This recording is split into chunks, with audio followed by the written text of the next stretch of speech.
structure et la superstructure qui est l'homme ont été détruits alors. Mais aussi on se rend compte qu'il y a des choses qui se passent ici qui deviennent inimaginables.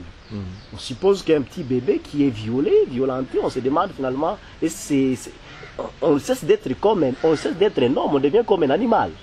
Au regard de tout cela, il y a vraiment, on peut peindre ces tableaux, il y a beaucoup d'histoires, je pense que chacun s'intéresse à ce qui se passe dans notre pays, mais nous sommes en train de voir que faire, quelle idée qu'il fallait promouvoir, quelle information il fallait donner aux gens, qu'est-ce qu'il faudrait faire pour qu'on puisse inverser la tendance. C'est ça la question en fait qu'on se demande. Monsieur Philippe, peut-être il est venu il n'y a pas très longtemps, il venait de me dire tantôt que ça fait 6 mois qu'il a compris qu'il existe Bukavu, la ville de Bukavu existe. Mais bien sûr, il s'intéresse de loin à ce qui se passe au pays.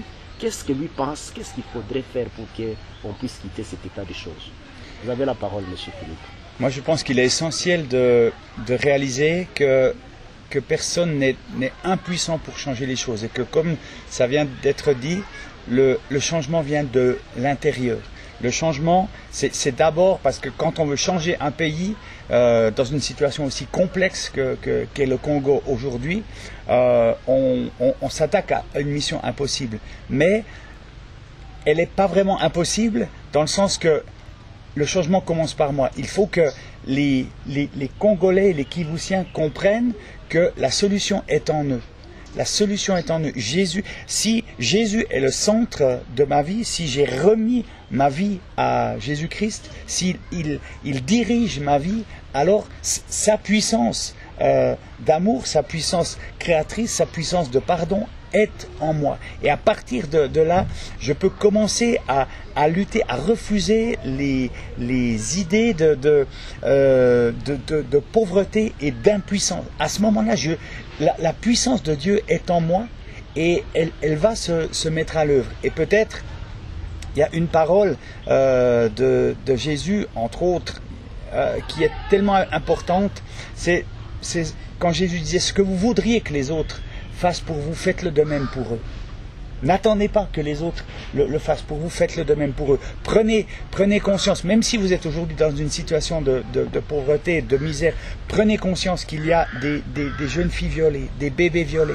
Et que ça il faut que chaque femme, mais chaque homme aussi, parce qu'au Kivu, je pense particulièrement que les hommes doivent se lever et de pouvoir dire stop, nous refusons, je refuse cela. Et j'ai ma part à faire, je peux faire quelque chose. Cette situation est inacceptable, je ne vais pas attendre sur le gouvernement, sur les Nations Unies, sur Barack Obama ou j'en sais rien qui, je vais me lever et devant Dieu, je vais dire Seigneur, je veux faire quelque chose, je veux m'engager pour lutter contre cela. Et fais de moi un outil, un instrument pour agir là contre.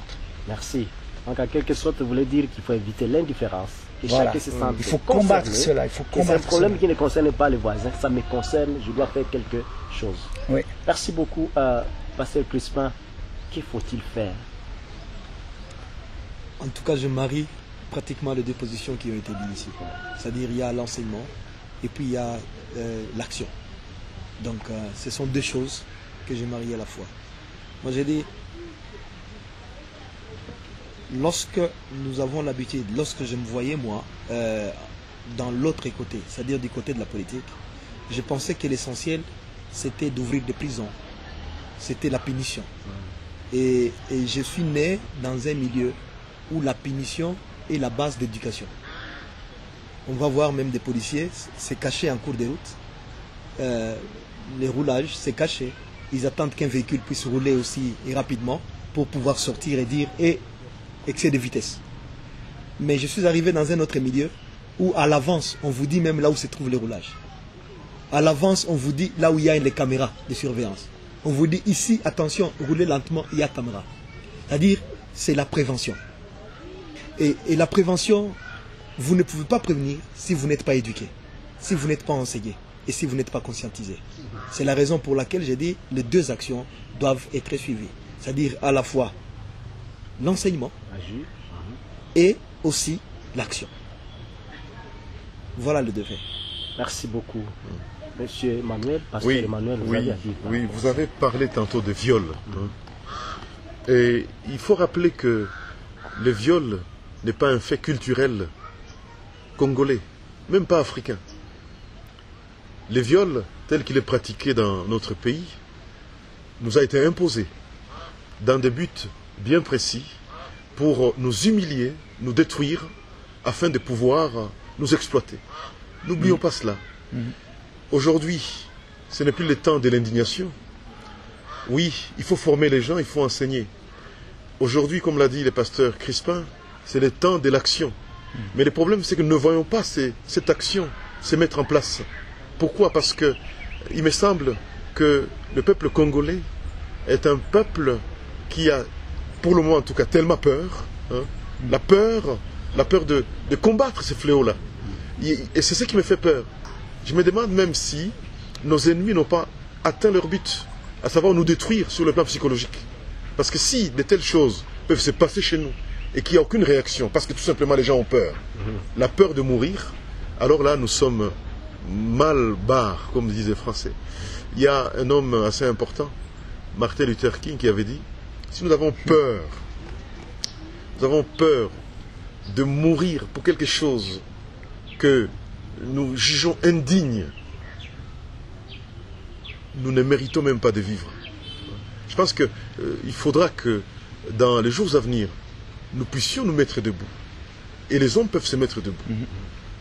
Et que nous, vous allez me dire parce que je ne vis pas au Congo, mais je vous dis cette histoire me fait tellement mal, que si j'étais ici, je me mettrais avec vous debout, marcher, refuser cela, et même si ça peut aller jusqu'au sacrifice suprême, nous devons accepter de payer le prix. Et ça, je ne le vois pas encore. Oui, exactement. Tout commence par l'éducation de masse. Il faut que l'homme d'abord soit conscientisé, qu'il prenne conscience de la gravité de la situation. Et je pense que c'est ça le leitmotiv de la radiosphère. Oui, en effet. Vous avez à dire, madame. Oui, merci pour la parole. Vous savez, nous sommes dans la province du Sud-Kivu et nous constatons qu'il y a vraiment un pluralisme des médias. Il y a vraiment beaucoup de médias, mais qui datent de longtemps. Mais malheureusement, pour nous, nous constatons qu'il n'y a aucun changement dans le monde. Il n'y a aucun changement qui s'est fait. Et c'est pourquoi nous, la radiosphère, nous sommes là pour relever le défi. Nous sommes venus pour relever le défi, pour montrer que nous voulons changer. Nous avons l'intention de changer. Nous voulons vraiment comment dire, que le statut puisse changer. Qu'on ne puisse pas dire tout simplement que on n'a pas changé, on ne peut pas changer, mais qu'on puisse dire quand même qu'on peut changer et qu'on a changé. Parce que, vous savez, le changement, ce n'est pas, c'est vrai, ce n'est pas un coup, ça ne se fait pas tout d'un coup. C'est un travail qui se fait au fur et à mesure. Et nous avons besoin de tout le monde. Nous avons besoin de chacun qui peut apporter sa pierre de contribution pour le changement du monde, pour le changement de la mentalité, pour le changement de la population, parce que quand nous travaillons ensemble, on peut changer. Le changement, ce n'est pas seulement un travail d'une seule personne, c'est un travail en équipe, et donc nous avons vraiment besoin des gens pour changer, pour nous aider à changer le monde et pour que notre philosophie de changement de mentalité ne soit pas seulement un slogan, mais que ce soit la pratique. Oui, nous comprenons exactement que en faisant les tours de table, on a compris réellement deux mots. Il faut, en principe, refuser de ne rien faire. Parce qu'on dit toujours, l'indifférence, c'est toujours la pire des attitudes qui existent. Devant une situation qui demande à ce que les gens se mobilisent, vous êtes indifférent, vous ne faites rien, ce qui veut dire que vous êtes en quelque sorte complice de ce qui se passe. Mais aussi, un éminent invité a dit que nous ne sommes plus à la période d'indignation. Nous devons agir. Chacun doit agir. Les gens qui nous suivent doivent agir. Il ne faut pas commencer à se plaindre. On ne doit pas maugréer, on ne doit pas se résigner, on ne doit pas se plaindre, mais on doit agir. Fidèles invités, mais comment agir? Ça demande des actions concrètes. Je n'en disconviens pas avec les éminents pasteurs qui sont dans ces studios ici pour l'évangile, mais il faut des actions concrètes. On ne va pas se limiter seulement par des campagnes d'évangélisation à la radio, alléluia, nous irons au ciel. Oui, quelqu'un a dit tantôt qu'il ne faut pas dire que nous irons au ciel, mais il faut aussi amener le ciel sur cette terre. C'est vraiment une expression qui m'a beaucoup intéressé. Mais qu'est-ce que nous allons faire? Réfléchissons un peu sur les actions concrètes pour que les gens cessent l'indignation, mais qu'ils se sentent engagés.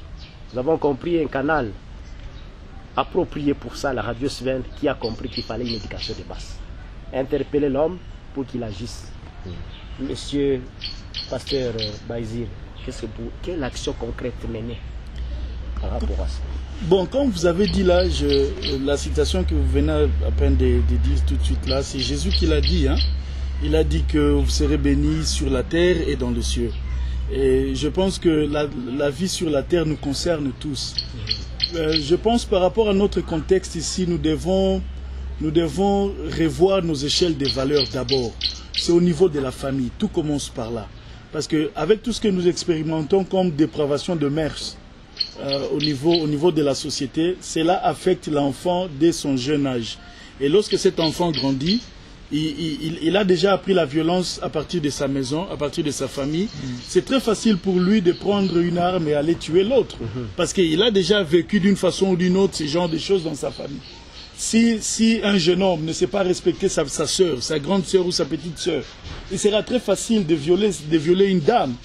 Donc tu vois un peu, c'est tellement complexe, mais quant à moi, je pense que nous devons plus nous baser sur redéfinir les échelles de valeurs dans notre société, redéfinir ces échelles de valeurs. Donc nous voyons la participation de l'État, de l'école, de l'Église, de tout le monde, que tout le monde participe. Nous devons redéfinir ces choses et mettre un peu du sérieux là-dessus et revoir, donner la valeur à la famille, Ça, c'est très important. Lorsqu'un parent ne sait pas nourrir sa famille, il est humilié. Lorsqu'un parent ne sait pas nouer les 2 bouts du mois, il est pratiquement humilié. Et ça, il n'y a pas du respect dans la famille. Donc nous devons d'abord travailler au niveau de ces structures de base qui est la famille. Comment redonner la valeur à la famille? Nous, en tant qu'Église, nous le faisons d'une façon ou d'une autre, mais seuls nous ne pouvons pas le faire, parce que là, nous voyons aussi l'intervention de l'État.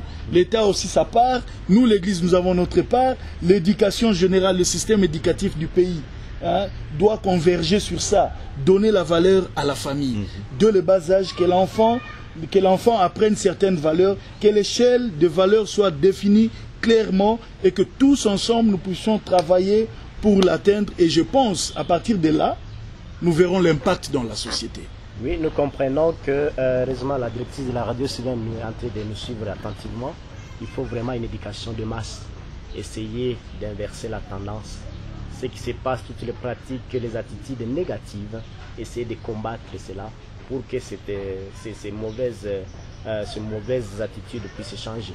Monsieur Philippe a compris qu'il fallait une action concrète, non seulement passer les grandes idées à travers de ces chansons, mais aussi en créant une organisation appelée Diffusion d'Espoir. Espoir Diffusion. Espoir Diffusion. Comment ça peut avoir sa place dans notre pays, dans la région où vous avez été? Je pense que vous avez été vraiment touché par ce qui se passe au pays. Oui, moi j'aimerais peut-être donner un complément de ce qui vient d'être dit. Comment agir? Alors ça, c'est une question que quand on est conscient du problème ici, on se pose cette question. Et je l'ai, lorsque il y a 6 mois, vous l'avez dit, je ne savais même pas que le Kivu existait, je ne connaissais pas tout ce qui se passe ici. Quand j'ai appris ces choses, j'ai été tellement touché par Dieu au plus profond de mon cœur. Et cette question, je l'ai posée à Dieu. J'ai dit, Seigneur, qu'est-ce que je peux faire, moi? Je suis en Suisse, à des milliers de kilomètres. Qu'est-ce que je peux faire? Je suis touché au plus profond de moi. Qu'est-ce que je peux faire? Et Dieu m'a donné une piste. Et Dieu a créé une connexion de façon totalement imprévisible. Je ne pouvais pas prévoir ça. Et je sais qu'aujourd'hui, si je suis là, j'ose dire que c'est Dieu qui m'a envoyé ici. Je ne sais pas encore ce que si je peux faire. Je parle à la radio Sven. Mais je suis là pour trouver. Donc, je crois que la première chose, c'est de savoir tu peux faire quelque chose. Il y a quelque chose à faire.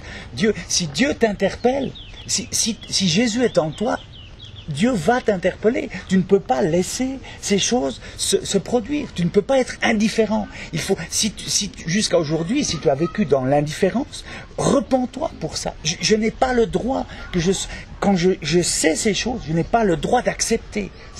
Elles se font, elles se passent. Aujourd'hui, peut-être à ce moment, des femmes, des jeunes filles se font violer, mais c'est inacceptable. Et je veux interpeller Dieu. Je suis face à un géant.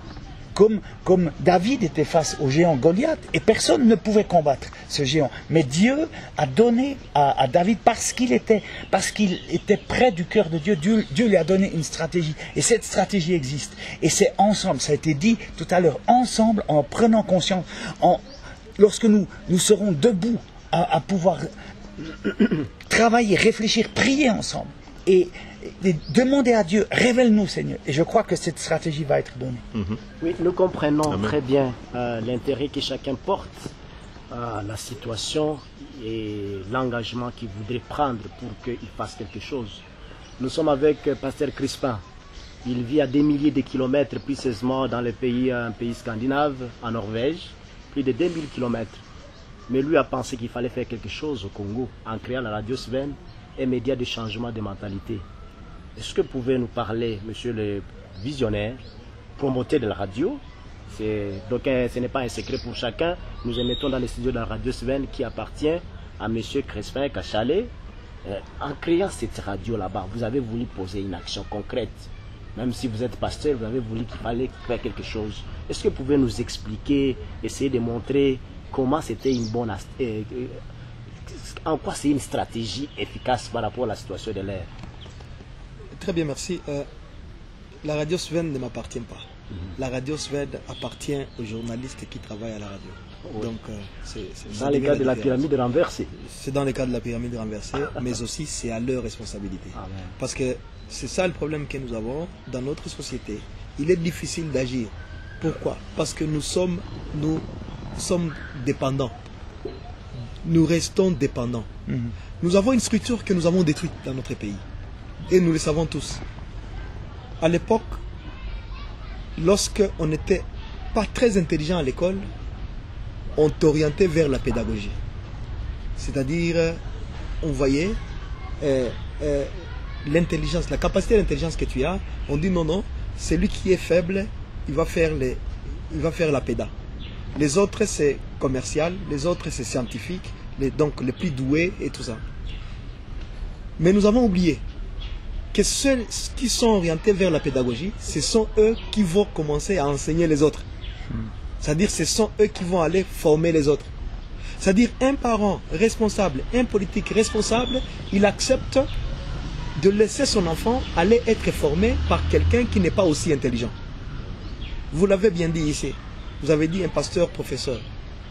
Ce n'est pas courant chez nous.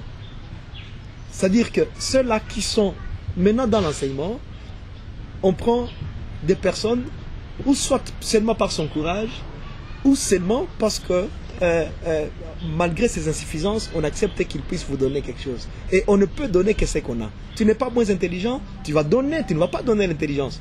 Et ça devient, nous devenons dans un cercle de détournement et de destruction de notre société. Ça, c'est un problème très sérieux. Ce qui veut dire quoi? Ce qui veut dire que l'élite intellectuelle dans notre société n'est pas formée. C'est là qu'on représente, que nous disons qu'il devrait être l'élite qui devrait prendre en charge la société. Et nous l'avons constaté même à la Radio Sven, afin de